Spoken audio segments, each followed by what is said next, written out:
Hey, this is Denise Serrette back with Ladies Behind the Beat.tv, and we are so excited to have the legendary Janice-Marie Johnson from A Taste of Honey with us today.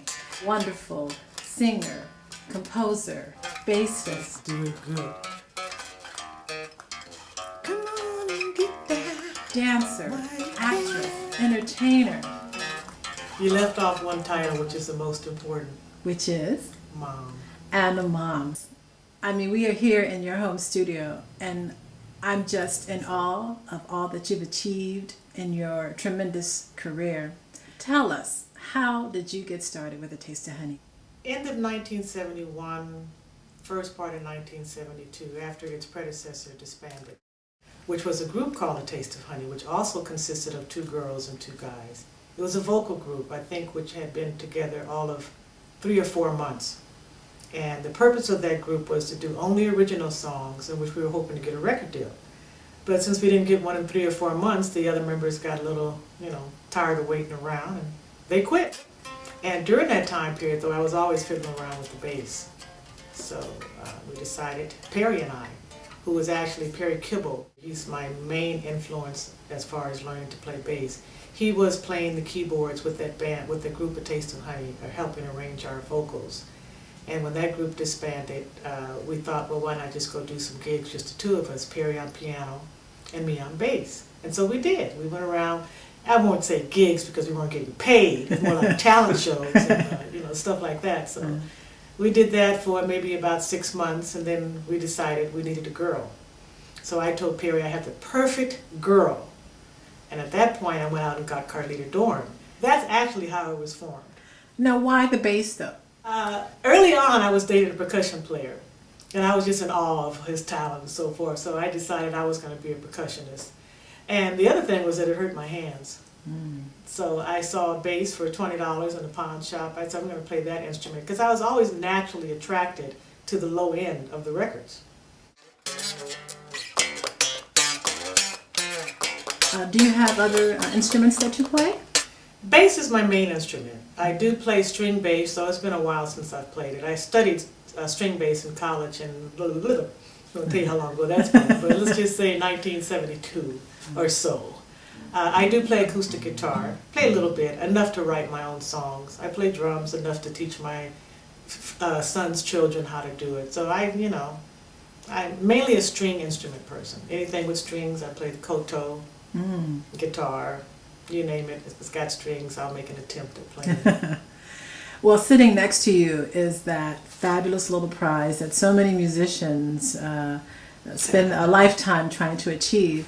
And you did it very early on in your career. Tell us about the Grammy Award there. I could not believe that they called, and the winner is A Taste of Honey. I thought I would die, and I'm oversensitive. My date for the evening was my mom. And I think we had like maybe 3 Kleenex between us.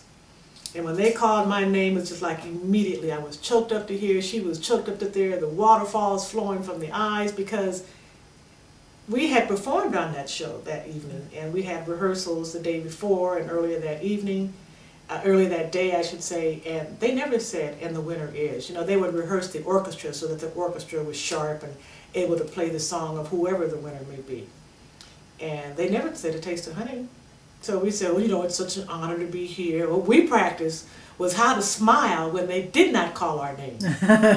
We wanted to at least be gracious losers. Right. So they called A Taste of Honey, and I was just blown away. My mom was blown away, I was blown away, my family was blown away, and it was a great experience. And that was a pretty magical award there. Tell us what that song achieved. Well, we were nominated that year. Taste of Honey was nominated for 2 awards: Best Vocal Performance by a Group or Duo, as well as Best New Artist. And I was nominated along with Perry as Best R&B Songwriter or Best Songwriter. I forget the category.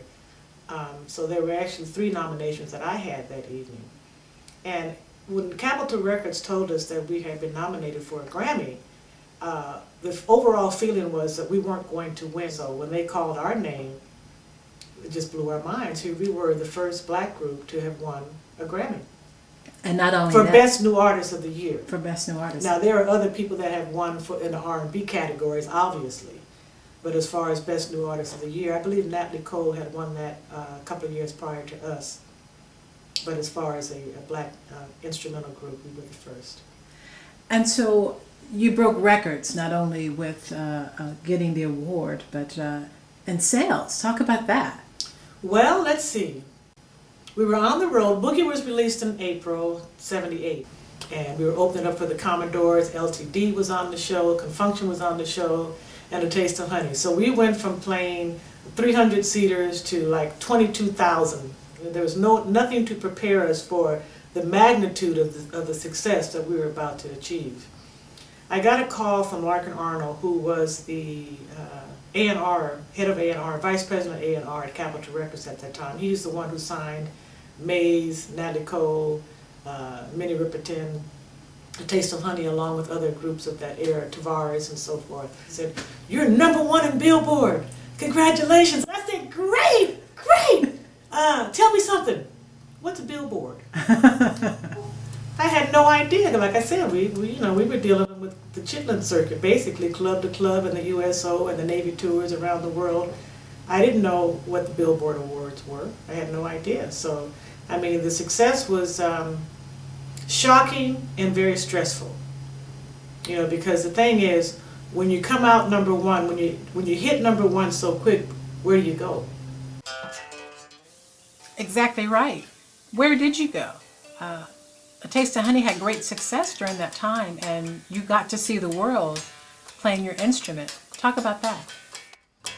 We traveled to Thailand, Taiwan, Philippines, Africa, Spain, Africa, by the way, Morocco. Taste of Honey got kicked out of Morocco. Most people don't know this story. Why is that?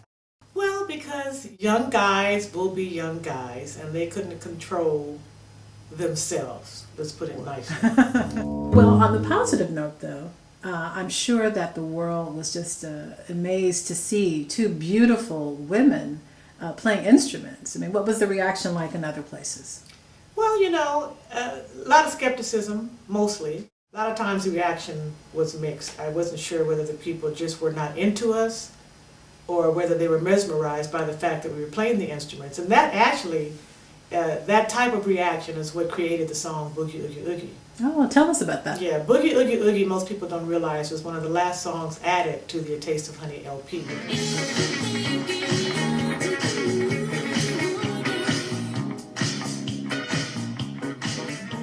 We were playing Norton Air Base in San Bernardino. We had learned all the top 40 songs. I mean, spent hours and days, even made some new outfits, you know. And we're going to knock these people dead because we were so pumped up. We had a record deal and, you know, we're going to play every hit song there is. So we get to the stage and we're playing all these great songs, you know, Earth, Wind and Fire, Ohio Players. I mean, we're jamming and no one is dancing. Being the sister that I am, I got a little attitude. My neck started to move and put my hand on my hip and said, "Look, if you're thinking you're too cool to boogie, we've got news for you. Everyone here tonight must boogie, and you're no exception to the rule. So get on up on the floor, because we're going to boogie, oogie, oogie till you just can't boogie no more." I was amazed.